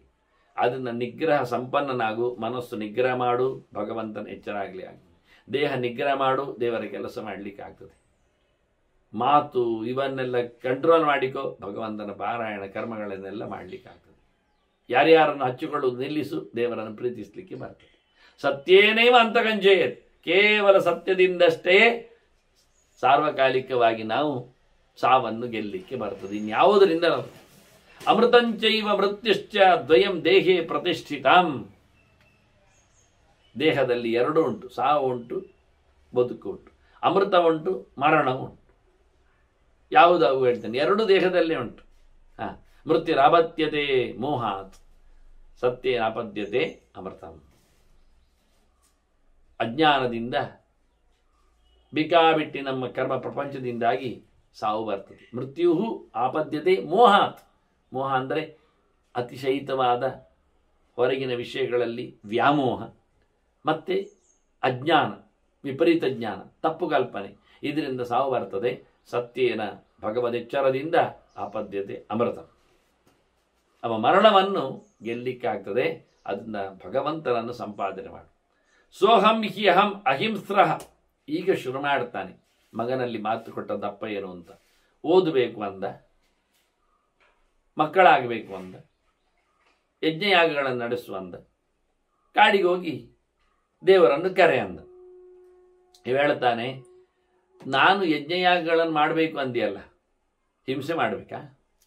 ಪ್ರಾಣಿ ಬಲಿ ಕೊಡಬೇಕಾ? ಮರಮಟ್ಟುಗಳನ್ನು ಕಡಿಬೇಕಾ? ವಾತಾವರಣ ಕೆಡಿಸಬೇಕಾ? ನಾನು ಮಾಡೋದಿಲ್ಲ. ಸೋಹಂ ಹಿ ಅಹಿಂಸ್ರಃ ಸತ್ಯಾರ್ಥಿ ಕಾಮಕ್ರೋಧ ಬಹಿಷ್ಕೃತ. ನನಗೆ ಯಾವುದೇ ಬೇಕುಗಳಿಲ್ಲ, ಅದರಿಂದ ಯಾರ ಮೇಲೆ ನನಗೆ ಸಿಟ್ಟು ಇಲ್ಲ. ನಾನು ಮಾಡುವುದಿಲ್ಲ, ಅದರ ಆಚೆ ಇದ್ದೇನೆ. ನಾನು ಹಿಂಸಾವಾದಿ ಅಲ್ಲ, ನಾನು ಹಿಂಸೆ ಯಾರಿಗೂ ಮಾಡುವುದಿಲ್ಲ. ನಾನು ಸತ್ಯಾರ್ಥಿ. ನಾನು ಭಗವದೆಡೆಗೆ ತೆರಳಲು ನಿಂತವ, ದೇವರ ಎಚ್ಚರವನ್ನು ಪಡೆದು ಕೆಲಸ ಮಾಡಲು ಬಂದವ. ಸಮದುಃಖ ಸುಖ ಕ್ಷೇಮಿ. ನನಗೆ ಒಂದು ದುಃಖ ಆಗಲಿ ಸುಖ ಆಗಲಿ ಯಾವುದನ್ನು ಸಹ ನಾನು ಬಹಳ ಆತ್ಮೀಯವಾಗಿ ಸ್ವಾಗತಿಸುವುದಿಲ್ಲ, ದ್ವೇಷಿಸುವುದಿಲ್ಲ. ನಿರಂತರವಾಗಿ ದುಃಖ ಬಂದಾಗ ಕೊರಗುವುದಿಲ್ಲ, ಸುಖ ಬಂದಾಗ ನಿರಂತರವಾಗಿ ನಾನು ಬೀಗುವುದೂ ಇಲ್ಲ. ನಾನು ಇಡೀ ಜಗತ್ತಿನ ಕ್ಷೇಮವನ್ನು ಬಯಸ್ತೇನೆ, ನಾನು ಇಲ್ಲಿಂದ ಮೋಕ್ಷವನ್ನು ಇಷ್ಟಪಡುತ್ತೇನೆ ಅಂತಾನೆ. ಮೃತ್ಯುಂ ಹಾಸ್ಯಾಮಿ ಅಮರ್ತ್ಯವತ್ ಹಾಸ್ಯಾಮಿ. ನಾನು ಮರಣವನ್ನು ದೂಡುತ್ತೇನೆ, ಸಾಯದವರಂತೆ, ದೇವತೆಗಳಂತೆ, ಅಮರರಾದವರಂತೆ. ಏನಾದರೂ ಮಾಡಿಕೊಂಡಿದ್ದನ್ನು ದುಡ್ಲಿಕ್ಕೆ ನೋಡುತ್ತೇನೆ. ಹಾಗಾಗಿ ನನ್ನ ಯಜ್ಞ ಶಾಂತಿ ಯಜ್ಞರತಃ ಆದಂತಹ ಬ್ರಹ್ಮಯಜ್ಞೆ ಸ್ಥಿತೋ ಮುನಿ. ನಾನು ಬ್ರಹ್ಮಯಜ್ಞ ಮಾಡ್ತೇನೆ. ನಾನು ದೇವರ ಎಚ್ಚರವನ್ನು ಸಂಪಾದನೆ ಮಾಡ್ತೇನೆ. ಬ್ರಹ್ಮ ಅಂದರೆ ವೇದ, ಬ್ರಹ್ಮ ಅಂದರೆ ದೇವರು. ದೇವರನ್ನು ತಿಳಿಯುವ ಕೆಲಸ ಮಾಡ್ತೇನೆ. ನಾನು ವೇದವನ್ನು ಓದುವ ಕೆಲಸ ಮಾಡ್ತೇನೆ. ನಾನು ಪಾರಾಯಣ ಮಾಡ್ತೇನೆ. ವೇದ ಅಂದರೆ ಎಲ್ಲವೂ ವೇದವೇ. ಇತಿಹಾಸ ಪುರಾಣಂಚ ಪಂಚರಾತ್ರಂಚ ಕೃಷ್ಣಶಃ ಅಂತ ಹೇಳಿದ ಹಾಗೆ ಋಗಿಜು ಸಾಮಾತರ್ವಾಚ ಭಾರತ ಪಂಚರಾತ್ರ ಮೂಲ ರಾಮಾಯಣಂಚ ವೇದ ಇತ್ಯವ ಶಬ್ದಿತ ಅಂದ. ಸಪ್ತಶಾಸ್ತ್ರಗಳು ವೇದಗಳೇ. ನಾನು ನಿರಂತರವಾಗಿ ಬ್ರಹ್ಮಯಜ್ಞ ಮಾಡ್ತೇನೆ. ನಂದು ಶಾಂತಿ ಯಜ್ಞ, ಸಮಾಧಾನದ ಯಜ್ಞ. ಅಪದೇಭ್ಯ ಶಾಂತಿ, ದ್ವಿಪದೇಭ್ಯ ಶಾಂತಿ, ಚತುಷ್ಪದೇಭ್ಯ ಶಾಂತಿ ಅಂತ ಹೇಳುತ್ತಾ ಕಾಲಿಲ್ಲದವುಗಳನ್ನು, ಕಾಲಿದ್ದವುಗಳನ್ನು, ಜಾಸ್ತಿ ಕಾಲುಗಳನ್ನು ನಾನು ಯಾವುದನ್ನು ಕಡಿಯುವುದಿಲ್ಲ, ಕಡಿದು ಹೋಮ ಮಾಡುವುದಿಲ್ಲ. ನಾನು ಮರಗಳನ್ನು ಕಡಿಯುವುದಿಲ್ಲ, ಅವುಗಳಿಗೂ ಬೇರು ಉಂಟು, ಅದು ಕಾಲಿನಾಗಿ, ಅವುಗಳಿಗೂ ಜೀವ ಸ್ಪಂದನ ಇದೆ, ಕಡಿಯುವುದಿಲ್ಲ. ಯಾವುದನ್ನು ಇಟ್ಟುಕೊಂಡು ನಾನು ಹೋಮಕ್ಕೆ ಯಾವುದರ ಮೇಲೂ ಹಿಂಸೆ ಮಾಡಲಿಕ್ಕೆ ದನವನ್ನು ಕರಿಬೇಕು, ಅದಕ್ಕೆ ಹಿಂಸೆ. ಹಾಲು ತೆಗೆಯುವುದು ಅದರದ್ದು ಯಜ್ಞಕ್ಕಾಗಿ ಅಂತ ಬೇಡ ಅಂತ ನಾ ಮಾಡೋದಿಲ್ಲ. ಶಾಂತಿ ಯಜ್ಞರತಃ ದಾಂತಹ ಬ್ರಹ್ಮಯಜ್ಞೆ ಸ್ಥಿತೋ ಮುನಿ. ವಾಮನ ಕರ್ಮಯಜ್ಞಶ್ಚ. ನಾನು ಮತ್ತೆ ಮಾತಿನ ಕೆಲಸ ಮಾಡ್ತೇನೆ, ಪ್ರವಚನ ಮಾಡ್ತೇನೆ, ದೇವರನ್ನು ತಿಳ್ಕೊಂಡದ್ದನ್ನು ದೇವರಿಗೆ ತಿಳಿಯದವರಿಗೆ ಹೇಳಲಿಕ್ಕೆ ಹೋಗ್ತೇನೆ. ನಾನು ಮನಸಾರೆ ಭಗವಂತನ ಮೆಚ್ಚಿಕೊಂಡು ಚಿಂತನೆ ಮಾಡಿ ಹೇಳುತ್ತೇನೆ. ಯಾರದ್ದೋ ಕದ್ದೋ ಎಲ್ಲದ್ದೋ ಬಿದ್ದದ್ದೋ ಏನೋ ಹೆಕ್ಕಿಕೊಂಡು ಅರ್ಥ ಆಗದ್ದನ್ನೆಲ್ಲ ಬೊಗಳುವುದಿಲ್ಲ. ಮನಸಾರೆ ಅದನ್ನು ಪ್ರತ್ಯಕ್ಷ ಮಾಡಿಕೊಂಡು ಅದಕ್ಕೋಸ್ಕರ ದುಡಿದುಕೊಂಡು ಬಹಳಷ್ಟು ಕಷ್ಟವನ್ನು ಅನುಭವಿಸಿಕೊಂಡು ನಾನು ಆ ಯಜ್ಞದಲ್ಲಿ, ಜ್ಞಾನ ಯಜ್ಞದಲ್ಲಿ ತೊಡಗ್ತೇನೆ. ವಾಂಗ್ಮನ ಕರ್ಮ ಯಜ್ಞ ಭವಿಷ್ಯಾಮಿ ಉದಗಾಯನೆ. ಒಟ್ಟಾರೆ ನನಗೆ ಉತ್ತರಾಯಣವೇ, ಎತ್ತರದೆಡೆಗೆ ಸಾಗಬೇಕು. ಕಪ್ಪು ಬಿಳಿ ಮಾರ್ಗಗಳನ್ನು ನೋಡಿಕೊಂಡವರು ನಿಧಾನವಾಗಿ ಜಾರುವುದಿಲ್ಲ ಅಂತ ಹೇಳಿದ ಮಗ ಹೇಳುತ್ತಾನೆ, ನನಗೆ ಉತ್ತರಕ್ಕೆ ಏರುವ, ಎತ್ತರಕ್ಕೆ ಬರುವ, ಭಗವದೆಚ್ಚರವನ್ನು ತರುವ ನನಗೆ ಜ್ಞಾನ ಮಾರ್ಗ ಬೇಕು, ಅದು ಉತ್ತರಾಯಣ. ದಕ್ಷಿಣಾಯನ ಅಂದರೆ ದಕ್ಷಿಣ ಪಡೆಯುವುದು, ದುಡ್ಡಿನಾಯನ. ಬದುಕನ್ನು ಸವೆಸುವುದು ದಕ್ಷಿಣಾಯನ, ದೇವರಡೆಗೆ ಸಾಗುವುದು ಉತ್ತರಾಯಣ. ಎತ್ತರಕ್ಕೆ ಏರುವುದು ಎತ್ತರದ ಮಾರ್ಗ, ಎತ್ತರದ ಚಿಂತನೆ. ಇದು ಊರಿನ ಚಿಂತೆ, ಇದು ಲೋಕದ ವಾರ್ತೆ. ನಾನು ಆಚೆ ತೆರಳುತ್ತೇನೆ ಅಂತ. ಎಂಥದ್ದು ಪಶು ಕಡಿದು ಯಜ್ಞ ಮಾಡುವುದು ಒಂದು ಚಂದವ. ಪಶು ಯಜ್ಞೈ ಕಥಂ ಹಿಂಸ್ರೈ ಮಾದೃಶಃ ಎಷ್ಟು ಮಹತಿ. ನನಗೆ ಎಲ್ಲಿಯಾದರೂ ಕೈಕಾಲು ಅಲ್ಲಾಡ್ತದ, ಬರ್ತದ, ಪ್ರಾಣಿಯನ್ನು ಬಲಿ ಮಾಡಲಿಕ್ಕೆ ಆಗ್ತದ, ಕಟ್ಟುವುದು ಸಾಧ್ಯ ಉಂಟು ನನಗೆ ಯೂಪಕ್ಕೆ? ಕಡಿಯುವುದು ಬಿಡಿ, ಕಟ್ಟುವುದಾಗುವುದಿಲ್ಲ ಪ್ರಾಣಿಯನ್ನು. ಅವುಗಳ ಪಾಡಿಗೆ ಅವುಗಳನ್ನು ಮನಸ್ಸಿನಲ್ಲಿಯೂ ಸಹ ಬಿಟ್ಟಿದ್ದವ, ಮಾತಿನಲ್ಲಿ ಅವುಗಳ ಕ್ಷೇಮವನ್ನು ಬಯಸುವವ. ಇಂಥವನ್ನು ನಾನು ಹೇಗೆ ಅದನ್ನು ಕಟ್ಟಿ ಹೋಮ ಮಾಡಲಿ? ಪಶುಯಜ್ಞ ನನಗೆ ಬೇಡ. ಈ ಯಜ್ಞ ನಾನು ಮಾಡುವುದಿಲ್ಲ, ನನ್ನಂಥವ್ರು ಮಾಡುವುದಿಲ್ಲ. ಯಾಕೆ ನಾನು ಮಾ ದೃಶ, ಮಾ ಅಂದರೆ ಮಾತು, ಜ್ಞಾನ, ಅದನ್ನು ಕಂಡವ ನಾನು, ಶಾಸ್ತ್ರ ಓದಿದವ ನಾನು, ಹೌದಲ್ಲ? ಯಜ್ಞ ಮಾಡಲಿಕ್ಕೆ ಪಶುವನ್ನು ಹೇಳಿದ್ದಾರಲ್ಲ, ಯಾವುದು ಪಿಷ್ಟವಶ ಹೇಳಲಿಲ್ವ? ಮಾಡಲೇಬೇಕಿದ್ರೆ ಹಿಟ್ಟಿನಲ್ಲಿ ಮಾಡಿ ಹೇಳಲಿಲ್ವ? ಸಬ್ಸ್ಟಿಟ್ಯೂಟ್ ಉಂಟಲ್ಲ, ಮತ್ತೇನಂತೆ? ಹಿಟ್ಟಿನಲ್ಲಿ ಮಾಡಿ ಆಡುವನ್ನು ಬಲಿ ಕೊಡಬೇಕಲ್ಲ, ಬಲಿ ಕೊಡಲೇಬೇಕು ಇವರಿಗೆ, ಸೋಮಯಾಜಿಗಳೇ ಆಗಬೇಕಾದ್ರೆ. ಹಾಕ್ಕೊಳ್ಳಿ ಮಾರೇ ಸೋಮಯಾಜಿ. ಈಗ ಗೌರವ ಡಾಕ್ಟ್ರೇಟ್ ಒಂದೊಂದು ಇಲ್ವಾ? ಡಾಕ್ಟ್ರೇಟ್ ಆಗಲೇಬೇಕಾದ್ರೆ ಹೀಗೆ ದುಡ್ಡು ಕೊಟ್ಟು ಮಾಡಲಿಕ್ಕೆ ಬರ್ತದಲ್ಲ. ಥೀಸಿಸ್ ಬರೆಯದೇನು, ಸಿದ್ಧಾಂತ ಓದದೇನು ಅವನಿಗೆ ಸಿಗ್ತದೆ.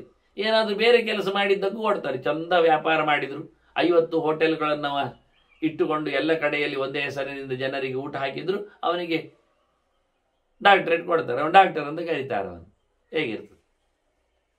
ಹಾಗಾಗಿ ಅದು ಒಂದು ದೃಷ್ಟಿಯಿಂದ ಗೌಡ ಅಂದರೆ ಗೌರವ ಡಾಕ್ಟ್ರೇಟ್ ಅಂತ ಗೌಡ ಅಂತ. ಗೌಡ ಅಂದರೆ ಇವತ್ತು ಭಾಷೆಯಲ್ಲಿ ಗೌಡರು ಹೇಳಿದರೆ ಸ್ವಲ್ಪ ಕಮ್ಮಿ ಬುದ್ಧಿಯವರು ಅಂತ ಪರ್ಯಾಯ ಪದ ಇದ್ದಾಗಿ ಉಪಯೋಗದ ಒಂದು ದೃಷ್ಟಿಯಿಂದ ಪ್ರಯೋಜನ ಇಲ್ಲ. ಅವರು ಗೌರವಿಸಿದರೂ ನಾವು ಪಡೆಯುವಂತಿಲ್ಲ. ಅವರ ಗೌರವ ಅವರಿಗೆ ಆಯಿತು, ನಾವು ಅಂದರೆ ಇದರ ಮರ್ಯಾದೆ ಹೋಗಬಾರ್ದು. ಈ ಪದವಿದ್ದು ಸತ್ಯವಾಗಿ ಮಾಡಿಕೊಂಡ ಬರುತ್ತೆ. ಹಾಗಾಗಿ ನನ್ನನ್ನು ಕೆಲವರು ಗೌಡ ಅಂತ ತಿಳ್ಕೊಂಡದ್ದುಂಟು. ನಾನೇನಾಗೇನಿಲ್ಲ. ನಾನು ಸಹಜವಾಗಿ 16 ವರ್ಷದ ಅನೇಕ ಸಂಶೋಧನೆಗಳನ್ನು, ಇಲ್ಲದ ಸಂಗತಿಗಳನ್ನೇ ಕೊಟ್ಟದ್ದು. ಆದರೂ ಕೇಳಬೇಕಲ್ಲ ಜನ, ಏನು ಮಾಡು? ನಾಗ ಸಮೀಕ್ಷೆ ಆಗಲಿ, ಸಂಧ್ಯಾ ಸಮೀಕ್ಷೆ ಆಗಲಿ, ಪರ್ವ ಸಮೀಕ್ಷೆ ಆಗಲಿ, ಎಲ್ಲ ಕಡೆಯಲ್ಲಿ ಇವತ್ತಿನವರೆಗೆ ಇಲ್ಲದೇ ಇರತಕ್ಕ ಸಂಗತಿಗಳ ಬಗ್ಗೆ ಹೈಲೈಟ್ ಮಾಡಿದ್ದೆ. ಅದನ್ನು ಎಲ್ಲಿ ಪರಿಕಿಸ್ತಾರೆ ನೋಡಿ. ಅದು ನೋಡಿಕೊಂಡು ಕೊಟ್ಟದ್ದು, ಅದನ್ನು ಸಬ್ಮಿಟ್ ಮಾಡಿದ ನಂತರ ನಾನು ಪಡೆದದ್ದು ವಾಸ್ತವವಾಗಿ ಯೂನಿವರ್ಸಿಟಿಯಲ್ಲಿ ಲೆವೆಲಲ್ಲಿ. ಆದರೂ ಜನರಿಗೆ ಪಾಪ ಗೊತ್ತಿಲ್ಲ, ಎಲ್ಲರಾಗಿ ನನಗೂ ಒಂದು ವರೆಸಿದ್ದಾರೆ ಅಂತ ತಿಳ್ಕೊಂಡಿದ್ದಾರೆ. ಅದನ್ನೇ ಪ್ರಚಾರ ಮಾಡಿರ್ತಾರೆ. ಬಿಡಿ, ಏನೇ ಆಗಲಿ. ಅಂತೂ ಇವ ಹೇಳುತ್ತಾನೆ, ನನಗದು ಬೇಡ, ನಾನದನ್ನು ಮಾಡಲಾರೆ, ನನಗದು ಹಿಂಸೆ ಬೇಡ ಅಂತಾನೆ. ನಾನು ಯಜ್ಞ ಮಾಡುವುದಿಲ್ಲ. ಎಲ್ಲ ಸಹ ಅವರು ಮಾಡುವಂಥದ್ದು. ಅಂತವದ್ಭಿರಿವ ಪ್ರಾಜ್ಞ ಕ್ಷತ್ರಯಜ್ಞೈ ಪಿಶಾಚವತ್. ಎಲ್ಲ ಅದಕ್ಕೆ ಕಡೆ ಉಂಟು ನೋಡಿ. ಪ್ರಾಣಿ ಬಲಿ ಹಾಕಿದ್ದು ಪ್ರಾಚೀನ ಬರಿಯ ಕಥೆಯಲ್ಲಿ ಕೇಳಲಿಲ್ಲ ನಾವು, ನಾರದರು ಹೇಳಿದ್ದು. ಅವುಗಳೆಲ್ಲ ಕಾಯ್ತಾ ಇದ್ದಾವೆ ಅಂತ ಪ್ರಾಣಿಗಳು. ಏನು ಅಂತ, ನಾಳೆ ನೀನು ಬರ್ತಿ ಯಜ್ಞ ಮಾಡ್ತಾರೆ ಅಂತ. ನೋಡಿ, ನಾವೊಂದು 100 ಪ್ರಾಣಿಗಳನ್ನು ಕಡಿದು ಸೋಮಯಾಗ ಮಾಡಿದರೆ, ಅಜಯಾಗ ಮಾಡಿದರೆ, ಯಜ್ಞ ಮಾಡಿಕೊಂಡು ಹೆಸರಾಸಿ ಹಾಕೊಂಡ್ರೆ ಅವುಗಳು ಅಷ್ಟು ನಮ್ಮನ್ನು ಕಡಿಲಿಕ್ಕೆ ಕಾಯ್ತಾ ಉಂಟು. ನಾವು ಬರಬೇಕು ಕಡಿತಾವೆ, ಬರಬೇಕು ಕಡಿತಾವೆ. ನೋಡಿ, ಯಜ್ಞ ಮಾಡಲಿಕ್ಕೆ ಅವುಗಳಿಗೂ ಅಧಿಕಾರ ಸಿಕ್ಕಿದಾಗೆ ನಾವು ಕೊಟ್ಟು ಅಂತ ಹೇಳಿ ಪ್ರಾಚೀನವರಿಗೆ ನಾರದರು ಹೇಳಿದ್ದಾರೆ. ಹಾಗಾಗಿ ಇವು ಹೇಳುತ್ತಾನೆ, ಈ ಎಲ್ಲ ಯಜ್ಞ ಇದು ಕ್ಷತ್ರ ಯಜ್ಞದ ಹಾಗೆ, ಅಂದರೆ ಗಾಯ ಮಾಡುವ ಯಜ್ಞ. ಒಂದು ದೃಷ್ಟಿಯಿಂದ ರಣಾಂಗಣದಲ್ಲಿ ಹೋರಾಟ ಮಾಡುವ ಯಜ್ಞದಂತೆ ನಾವು ಸಹ ಪ್ರಾಣಿ ಬಳಿಯನ್ನು ಕೊಟ್ಟು ಯಜ್ಞ ಮಾಡಿದರೆ ನೆತ್ತರು ಚಿಮ್ಮಿದಾಗ ಆಗುವುದಿಲ್ವ? ಇದೆಲ್ಲ ಶಾಶ್ವತ ಅಲ್ಲ. ಪಿಶಾಚವತ ಅಂತಾನೆ. ಪಿಶಾಚ ಅಂದರೆ ಪಿಶಿತಾಶ ಅಂತ ಅರ್ಥ. ನೆತ್ತರು ತಿನ್ನುವವರು, ಮಾಂಸ ತಿನ್ನುವವರು ಅಂತ. ಅಂಥವರ ಜಾತಿಯಂತೆ ನಾವು ಸಹ ನೆತ್ತರು ಮಾಂಸ ತಿಂತೇವೆ ಅಂದರೆ ಪ್ರಾಣಿ ಬಲಿ ಕೊಟ್ಟು ನಾಚಿಕೆ ಆಗುತ್ತೆ ಅಂತಾನೆ. ನಾವು ಪಿಶಾಚಿಗಳ ಕೇಳ್ತಾನವ. ಎಷ್ಟು ಚೆನ್ನಾಗಿದೆ. ಅಪ್ಪನ ಹತ್ರ ಹೇಳ್ತಾನೆ, ಅಪ್ಪ ಯಜ್ಞ ಮಾಡುವಂತೆಲ್ಲ ಪ್ರಾಣಿ ಬಲಿ ಕೊಡಬೇಕಾ? ಆಗ ಅವುಗಳ ಮಾಂಸ ನೆತ್ತರು ತಿನ್ನಬೇಕಾ? ಹಾಗಾದ್ರೆ ನಾನು ಪಿಶಾಚಿಯ? ಪಿಶಾಚ ಅಂದರೆ ಪಿಶಿತಂ ಮಾಂಸಂ ಅಶ್ನಾತಿ ಅಂತ ಪಿಶಾಚ ಶಬ್ದದ ಅರ್ಥ. ಹೇಸಿಗೆಯನ್ನು ತಿನ್ನುವವ ಅಂತ ಅರ್ಥ. ಮಲಮೂತ್ರಗಳನ್ನು, ಮಾಂಸ ರಕ್ತಗಳನ್ನೆಲ್ಲ, ಮಲಮೂತ್ರ ಬಿಡಿ, ಅದರಲ್ಲಿರ್ತದೆ ಮಾಂಸ ರಕ್ತದೊಟ್ಟಿಗೆ, ಅವರಿಗೆ ಬೋಧ ಇಲ್ಲದು, ಇಲ್ಲಿ ತಿನ್ನುವುದರಿಂದ ಅಂತ ಅರ್ಥ. ನಾನು ಆಗುವುದಿಲ್ಲ ಅಂದವ. ಯಸ್ಯ ವಾಂಗ್ ಮನಸ್ಸಿ ಸ್ಯಾತಾಂ ಸಮ್ಯಕ್ ಪ್ರಣೀತೆ ಸದಾ. ಯಾರು ಮಾತು ಮತ್ತು ಮನಸ್ಸನ್ನು ಅದುಮಿಟ್ಟುಕೊಳ್ಳುತ್ತಾನೆ, ಗಟ್ಟಿ ಮಾಡಿರ್ತಾನೆ, ಅವನಿಗೆ ಏನೆಲ್ಲ ಸಿಗ್ತದೆ? ತಪಃ ತ್ಯಾಗಶ್ಚ ಸತ್ಯಂಚ ಸವೈ ಸರ್ವಮಾಪ್ನುಯಾತ್. ಅವನಿಗೆ ಒಳ್ಳೆ ತಪಸ್ಸು ಸಿದ್ಧಿ ಆಗ್ತದೆ, ಎಲ್ಲದರ ವೈರಾಗ್ಯ ಅವನಿಗೆ ಬಂದು ಬಿಡ್ತದೆ, ಜೊತೆಯಲ್ಲಿ ಭಗವಂತ ಸಿಗ್ತಾನೆ. ಹಾಗಾಗಿ ನಾನು ಮಾತು ಮನಸ್ಸನ್ನು ಕಂಟ್ರೋಲ್ ಮಾಡ್ತಾನೆ, ದೇಹವನ್ನು ದೊಡ್ಡ ಮಟ್ಟಿನಲ್ಲಿ ಅದನ್ನು ನಾನು ಸಾಕಲಿಕ್ಕೆ ಹೋಗುವುದೇ ಇಲ್ಲ, ದೇವರೆಡೆಗೆ ಸಾಕ್ತೇನೆ. ನಾಸ್ತಿ ವಿದ್ಯಾಸಮಂ ಚಕ್ಷು. ವಿದ್ಯೆಗೆ ಸರಿಯಾದಂತಹ ಕಣ್ಣು ಇಲ್ಲ. ನಾಸ್ತಿ ಸತ್ಯ ಸಮಂ ತಪಃ. ಸತ್ಯಕ್ಕೆ ಸರಿಯಾದ ತಪಸ್ಸು ಉಂಟ? ನಾಸ್ತಿ ರಾಗ ಸಮಂ ದುಃಖಂ ನಾಸ್ತಿ ತ್ಯಾಗ ಸಮಂ ಸುಖಂ ಅಂತಾನೆ. ರಾಗಕ್ಕೂ ತ್ಯಾಗಕ್ಕೂ ಸಂಬಂಧ. ರಾಗ ಇದ್ದಲ್ಲಿ ದುಃಖ, ತ್ಯಾಗ ಇದ್ದಲ್ಲಿ ಸುಖ. ಬಿಡು ಬಿಡು ಬಿಡು ಬದುಕ್ತೀಯ, ಹಿಡಿ ಹಿಡಿ ಹಿಡಿ ಸಾಯ್ತೀಯ. ತಿಳ್ಕೊಂಡದ್ದು ನಾವು ಹಿಡಿದರೆ ಬದುಕ್ತೇವೆ ಅಂತ, ಬಿಟ್ರೆ ಇಲ್ಲ ಆಗ್ತದೆ. ಇವು ಹೇಳ್ತಾನೆ, ಬಿಟ್ರೆ ಸುಖ, ಹಿಡಿದ್ರೆ ಕಷ್ಟ ಅಂತ. ಆತ್ಮನ್ಯೇಮಾತ್ಮನ ಜಾತಃ ಆತ್ಮನಿಷ್ಠ ಪ್ರಜೋಪಿವ.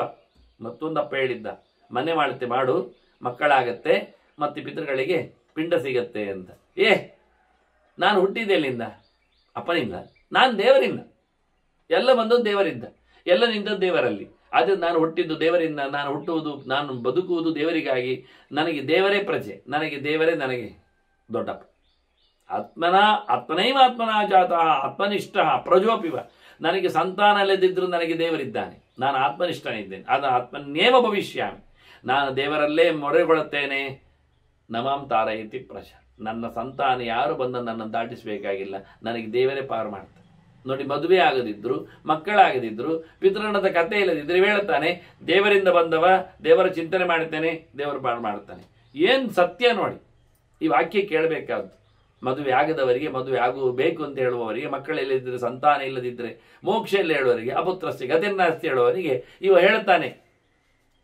ಮಕ್ಕಳಾಗದವ, ಮದುವೆ ಆಗೋದು ಅಪ್ಪನೇ ಹೇಳ್ತಾನೆ. ಅಪ್ಪ ಏನು? ನನ್ನಪ್ಪ ಯಾರು? ದೇವರು. ಹುಟ್ಟಿದ್ನಾರು ದೇವರಿಂದ. ನಾನು ನಿಂತದ್ದೆಲ್ಲಿ? ದೇವರಲ್ಲಿ. ನಾನು ಹೋಗುದೆಲ್ಲಿಗೆ? ದೇವರೆಡೆಗೆ. ಮಾಡುದು ಯಾರು? ನನ್ನದು ಗತಿ ದೇವರೇ.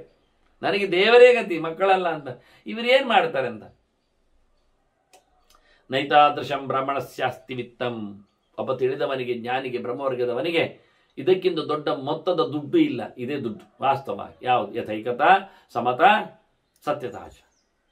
ಎಲ್ಲೆಡೆ ಒಂದೇ ಪ್ರಕಾರವಾಗಿ, ಯಾರ ಮೇಲೆಯೂ ಕೋಪತಾಪ ಇಲ್ಲದೆ, ಆಸೆ ಆಕಾಂಕ್ಷೆಗಳಿಲ್ಲದೆ, ದ್ವೇಷ್ಯ ಅಥವಾ ಮಿತ್ರ ಅಂತ ಹೇಳಿಕೊಳ್ಳದೆ, ಎಲ್ಲರಲ್ಲಿಯೂ ಸಮತ್ವವನ್ನು, ಅಂದರೆ ಸಮಂ ನಿರ್ದೋಷಂ ಹಿ ಸಮಂ ಬ್ರಹ್ಮ, ಭಗವಂತನ ಪೂರ್ಣತೆಯನ್ನು ಕಾಣುವವ, ದೇವರ ನಿಷ್ಠೆ ಉಳ್ಳವ, ಇದವನ ದುಡ್ಡು. ಒಬ್ಬ ತಿಳಿದವನದು. ಶೀಲಂ ಸ್ಥಿತಿ ದಂಡ ನಿಧಾನಂ ಆರ್ಜವಂ. ಯಾರ ಮೇಲೆ ಸೆಟ್ಟಿಲ್ಲ, ಹೊಡೆತ ಇಲ್ಲ, ಪೆಟ್ಟುಬುಡೆ ಇಲ್ಲ, ಬೈಗೊಳಿ ಇಲ್ಲ. ದಂಡ ನಿಧಾನ. ವಾಗ್ದಂಡವಿಲ್ಲ, ಶರೀರ ದಂಡವಿಲ್ಲ, ಹಿಂಸೆಯೇ ಇಲ್ಲ. ಆರ್ಜವ ಸ್ಟ್ರೈಟ್ ಫಾರ್ವರ್ಡ್ನೆಸ್, ಸ್ಥಿತಿ, ಕನ್ವೆಕ್ಷನ್, ಶಾಂತಿ, ನೆಮ್ಮದಿ, ಶೀಲ, ಒಳ್ಳೆಯ ಚರಿತ್ರೆ. ಇದು ಯಾರಿದ್ರೆ ಮತ್ತೆ ಅಲ್ಲಿಗಲ್ಲಿಗೆ ತತಶ್ಚ ತತಸ್ತತಃ ಚೋಪಶಮಃ ಕ್ರಿಯಾಭ್ಯ, ಎಲ್ಲ ಕೆಲಸಗಳನ್ನು ನಿಲ್ಲಿಸ್ತಾ ಬಿಡ್ತಾ ಬಂದರೆ ಇದಕ್ಕಿಂತ ದೊಡ್ಡ ಬ್ರಾಹ್ಮಣನಲ್ಲಿ ದುಡ್ಡು ಯಾವುದು ಕೇಳ್ತಾನೆ? ಇದೇ ಕೋಶ, ಇದೇ ನಿಧಿ, ಇಷ್ಟು ಸಾಕಾಗತ್ತೆ ಅಂತ ವಾಸ್ತವವಾಗಿ. ಆದ್ರಿಂದ ಕಿಂತೆ ಧನೈಹಿ ಬಾಂಧವೈಹಿ ವಾಪಿ ಕಿಂತೆ, ಅಪ್ಪ ನಿನಗೆ ಬಂಧುಗಳಿದ್ದೇನು, ನಿನಗೆ ಆಸ್ತಿ ಪಾಸ್ತಿ ದುಡ್ಡು ತೋಟ ಇದೆಲ್ಲ ಎಂತ ಕರ್ಮಕ್ಕೆ, ಎಂತ ಆಗ್ತದೆ, ಏನಾಗ್ತದೆ? ಕಿಂತೆ ದಾರೈಹಿ ಬ್ರಾಹ್ಮಣ ಯೋ ಮರಿಷ್ಯಸಿ, ಸಾಹಿತಿ ಮಾರಾಯ, ಹೆಂಡತಿ ಮಕ್ಕಳನ್ನು ಕಟ್ಟಿಕೊಂಡು ಏನ್ ಮಾಡ್ಲಿಕ್ಕೆ ಆಗ್ತದೆ? ಯಾಕೆ ಬೇಕು ಅವರೆಲ್ಲ ಕೇಳ್ತಾನೆ. ಆತ್ಮಾನಮನ್ವಿಚ್ಚು ಗುಹಾಂ ಪ್ರವಿಷ್ಟಂ, ಹೋಗು ದೇವರನ್ನು ಹುಡುಕು, ಗುಹೆಯೊಳಗೆ ಕೂತಿದ್ದಾನೆ. ಗುಹಾ ಸಂತಮ್ಮ ತರಿಶ್ವಾಮತಾಯದಿಂದ, ಹೃದಯ ಗುಹೆಯೊಳಗೆ, ಶಾಸ್ತ್ರದ ಗುಹೆಯೊಳಗೆ ಕೂತಿರತಕ್ಕ ಭಗವಂತನನ್ನು ಚಿಂತನೆ ಮಾಡ್ಲಿಕ್ಕೆ ಹೋಗು ಮಾರಾಯ, ಪರಮಾತ್ಮನನ್ನು ಹುಡುಕು ಅಂತ. ಅದೇ ನಿನಗೆ ಮುಖ್ಯವಾದ ದಾರಿ, ಇನ್ಯಾವುದೂ ಇಲ್ಲ ಅಂತ. ಇನ್ನೇನು ಬರ್ಲಿಕ್ಕೆ ಉಂಟು? ಪಿತಾಮಹಾಸ್ತೆ ಕೊಗತಾ, ಪಿತಾ ಜೊತೆ ನಿನ್ನ ಅಪ್ಪಂದಿರು, ಅಪ್ಪನಪ್ಪಂದಿರು ಎಲ್ಲಿ ಹೋದ್ರು, ಎಲ್ಲಿದ್ದಾರೆ? ಆದ್ರಿಂದ ನಾವು ಮಾಡಬೇಕಾದ್ದು ದೇವರ ಸೇವೆ ಅಂತ ಬಹಳ ಚೆಂದಾಗಿ ಭಗವದೆಡೆಗೆ ಅಪ್ಪನನ್ನು ತಿರುಗಿಸಿ ಬಹಳ ಸುಂದರವಾಗಿ ಹೇಳುತ್ತಾನೆ. ಅವನು ಹೇಳಿದ, ತಿಳಿಸಿಕೊಟ್ಟ ಮಾಡಬೇಕಾದ್ದು ಅಂತ. ಹೀಗೆ ತಂದೆ ಮಕ್ಕಳ ಸಂವಾದ ಕೇಳಿ ಅಪ್ಪ ಹಾಗೆ ಮಾಡಿದ ಅಂತ ಹೇಳಿ ಭೀಷ್ಮರು ಧರ್ಮರಾಜನಿಗೆ ಹೇಳಿ, ತಥಾ ವರ್ತಸ್ಸು ತಮಭಿ, ನೀನು ಹಾಗೆ ಮಾಡುವಾರಯ ಎಂಥದ್ದು? ಸತ್ಯ ಧರ್ಮ ಪರಾಯಣ, ಸತ್ಯನ ಧರ್ಮದಲ್ಲಿ ಪರಾಯಣನ. ಯಾವ ಧರ್ಮದಲ್ಲಿ? ಸತ್ಯನ, ಭಗವಂತನ, ನಿರ್ದುಷ್ಟ ಪೂರ್ಣಾನಂದನ, ಸರ್ವತ್ರ ವ್ಯಾಪ್ತನಾಗಿರುವವನ, ಜ್ಞಾನಾನಂದ ಸ್ವರೂಪನ ಭಗವಂತನ ಸೇವೆ ಮಾಡು, ಸೇವೆಗಾಗಿ ಮಾಡು, ಸೇವೆ ಅಂತ ಮಾಡು. ಭಗವಂತನ ಧರ್ಮವನ್ನು ಪೂರ್ಣ ಎತ್ತರದಲ್ಲಿ, ಇನ್ಯಾರ ಧರ್ಮವೂ ಪರ ಅಲ್ಲ, ಸತ್ಯನ ಧರ್ಮ ಪರ ಆಗಿದೆ. ಅದರ ಅಯನ, ಅದು ದಾರಿ ಅಂತ ಹೇಳಿ ಅದರ ಯಾರು ವ್ಯಾಪಾರ ಮಾಡ್ತಾನೆ, ಪರಮೋಚ್ಚವಾಗಿ ಭಗವಂತನ ಕೃಷ್ಣನ ಸೇವೆಯನ್ನು ನಡೆಸ್ತಾನೆ, ನಿಜವಾಗಿ ಅವನು ಉದ್ಧಾರನಾಗ್ತಾನೆ ಅಂತ ಬಹಳ ಸುಂದರವಾಗಿ ಒಂದು ಇತಿಹಾಸದ ಮೂಲಕ ಮಾತನ್ನು ಭೀಷ್ಮರು ಉಲ್ಲೇಖ ಮಾಡಿದ್ದಾರೆ. ಮುಂದಿನ ಚಿಂತನೆ ಮತ್ತೆ ಸೇರುವ ವಂದನೆಗಳೊಂದಿಗೆ ಶ್ರೀಕೃಷ್ಣ ನಾರಾಯಣ ನಾರಾಯಣ ನಾರಾಯಣ.